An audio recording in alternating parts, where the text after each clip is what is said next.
নমস্কার, শিক্ষা কুটিরের আরও একটি নতুন আপডেটে তোমাদের স্বাগত জানাই। তোমরা দেখছো তোমাদের প্রিয় শিক্ষা কুটির, আর আমি চিন্ময় দাস শিক্ষা কুটিরের পক্ষে।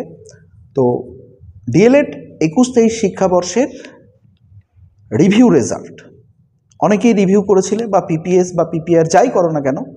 তো তোমাদের রেজাল্টের লিঙ্ক এখনও পর্যন্ত চালু হয়নি। তো চালু হলে তোমরা নিজেরাও দেখতে পাবে। তবে তোমাদের ফর্ম ফিল আপের সময় যে রেজাল্টটা লাগছে, সেই রেজাল্টটা কিন্তু কলেজ থেকে সংগ্রহ করতে হবে। অর্থাৎ তোমাদের রিভিউ রেজাল্টটা তোমরা কোথায় পাবে?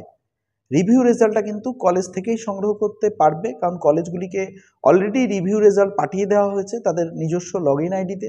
তো সেই কারণে কলেজগুলি কিন্তু তোমাদের রিভিউ রেজাল্ট তোমাদের দেখার আগেই দিতে পারবে। তো সেক্ষেত্রে তোমরা নিজের কলেজে যোগাযোগ করো এবং কলেজ নির্ধারিত গাইডলাইন অনুসারে ফর্ম ফিল আপ করো। এবং ফর্ম ফিল আপের অনেকেরই সমস্যা হচ্ছে, তো সেই কারণে আমি বলবো যে ফর্ম ফিল আপের সমস্যা দূর করার জন্য তোমাদের কিন্তু অবশ্যই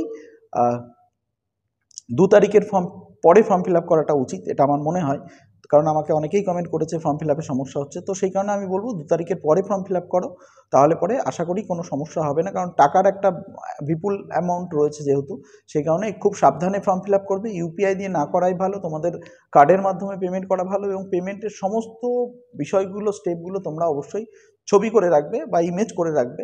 তারপরে যদি কোনো সমস্যা হয় তাহলে অবশ্যই কমেন্ট করে জানাবে এবং পর্ষদকেও জানানোর চেষ্টা করবে। ভালো থেকো, দেখা হচ্ছে কোনো লাইভের আপডেটে। ধন্যবাদ, শুভরাত্রি।